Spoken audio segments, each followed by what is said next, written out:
Ngayon naman, puntahan muna na 'wag na nating pag-usapan si Bato, tumuloy na tayo kay Saldico agad, okey? Kay Saldico na agad, oh, eto. Kasi kinakabahan niya si Bato, eh. Oh, I cannot say that it's the first time that Bato de la Rosa has been mentioned. naku, Bato na naman pala! Bato na naman pala! Hindi daw first time na narinig o nasama o nakabilang yung pangalan ni Bato de la Rosa doon sa, kaso ni dating Pangulong Duterte. Ano ba naman 'yan? Paano 'yan mga DDS? Ano? Are brought into the picture because as early as 2018, his name Simula 2018 pa daw kasama talaga. Baka nga yung vice presidente nyo kasama pa diyan. Ay hindi, vice presidente ko din kasi Pilipino ako eh. Siyempre vice presidente. Hindi naman ho tayo kagaya ng mga DDS na, oh yan, si Bongbong Marcos presidente ninyo. Hindi ho tayo gano'n, no? Yun nga lang, hindi tayo masaya doon sa vice presidente, mga kababayan. Biruin nyo, oh, paulit-ulit yung confidential funds hindi sinasagot. 'Di ba? Paulit-ulit yung confidential funds with matching resibo, with matching lagda. At ito ang madiin doon, mga bossing.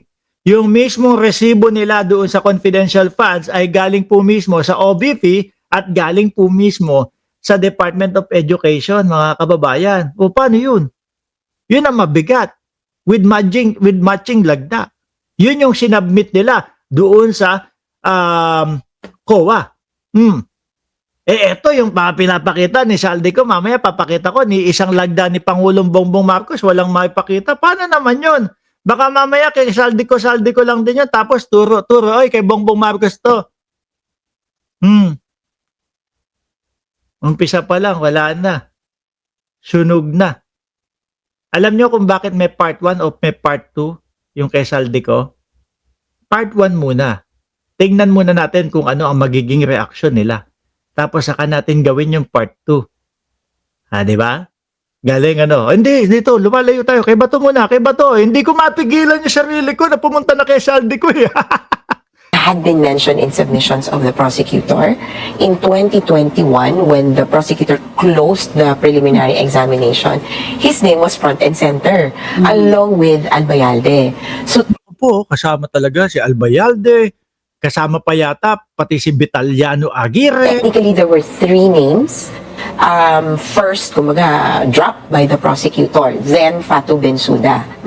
Kasama na talaga siya from the very beginning. But Wala talagang kawala ito. Kung si dating Pangulong Duterte, nongga-nongga lang na ilipad papunta po sa dahig, tingin ko, sabi naman ni General Torre, si Bato de la Rosa, kailangan ng mas maraming kapulisan o mas maraming men in uniform para madala si Bato de la Rosa. Ami nga unong iyang ongo, no? Mga yung ututoy ko.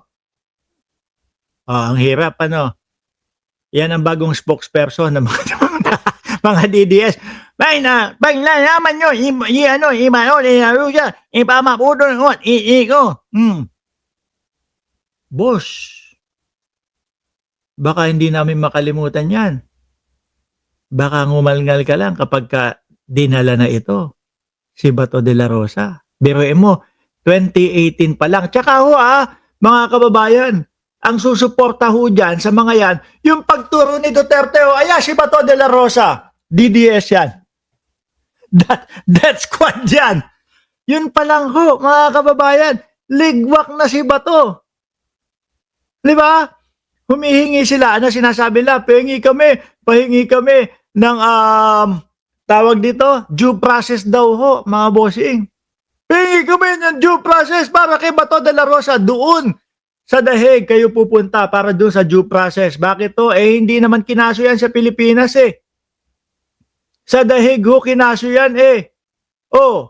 Kaya lang, pansamantala para sigurado na a-attend itong si Bato de la Rosa doon po sa mga hearing, mga boss chief Pamoser, kailangan ikulong muna, kailangan ipiit muna. Sabi ni Raimundo Labadan, hihintayin nyo pa ba ang part 2? Kanta ni Saldico, part 2. Kasabwat din si First Lady. Saglit lang, boss. Parang Roque lang naman niya sinabi ni Saldico eh. 'Di ba? Parang Roque lang naman yung sinabi, part 2, part 2. Kung ikukumpara mo yan sa Vice Presidente, Brad, sandamakmak, 100 resibo, 400 plus, Mary Grace Piatos with matching pirma at with matching pagsabi ng COA galing mismo sa DepEd at galing mismo sa OBP versus dito, nag-video si Saldico dahil gusto iligtas yung sarili. Part 1, part 2, part 3, part 4, 5. Kayo talaga mga DDS, kaya kayo niloloko, kaya kayo sinasabihan ng mga utu-utu kasi utu-utu talaga kayo eh. No, nung una, ano sinasabi nyo kay Saldico? Hindi kami naniniwala kay Saldico. Umuwi ka, Saldico. Diba, galit na galit ko. Ngayon, superhero ninyo, si Saldico. Wala na ba mapuntahan, mga boss? Kaya, kung sino na lang ang magsalita ng laban sa gobyerno, ng laban kay Pangulong Bongbong Marcos, yun na ang superhero ninyo. Oh, dito, sa pag-aresto kaya kay Bato de la Rosa, sino ang magiging superhero ninyo?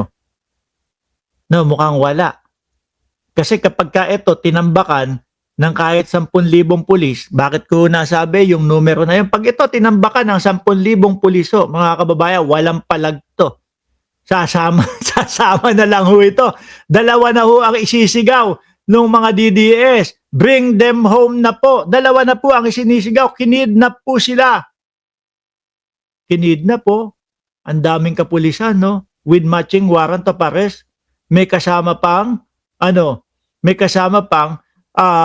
basa ng Miranda rights. Sabi ni Arda yan, Saldi is Gutesa 2.0. Parang Chis Escudero lang naman din yun, mga kababayan eh. Di ba, Chis Escudero, salaysay, 20 minuto, nagsabi, Martin Romualdez. That's it. No, nasaan ang ebidensya? Walang maipakitang ebidensya. Mamaya na tayo. Dito muna tayo kay Bato, no? Pinanggigigil muna natin yung mga DDS eh. No, yung mga DDS kapag merong humahawak sa dibdib nila, masakit na po ang dibdib nila, ihatid nyo po sa pinakamalayong ospital. Okay?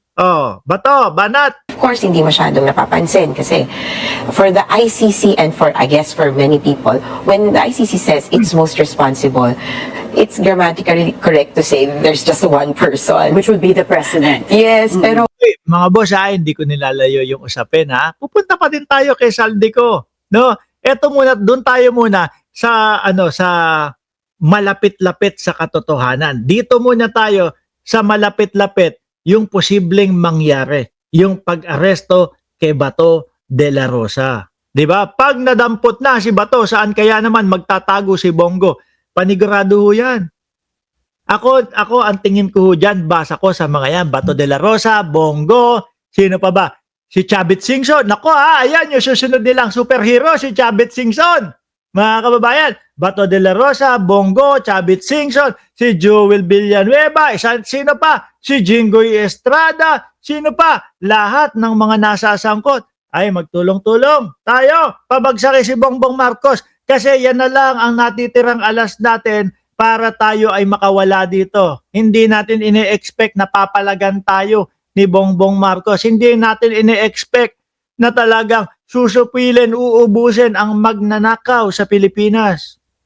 Yan si Saldico. Di ba? Wala na. No way out na. Dati galit na galit kayo. Mga DDS, ano sinasabi nyo? May helicopter, merong aeroplano. Bakit ngayon parang ano nyo na? Parang superhero nyo na si Saldico.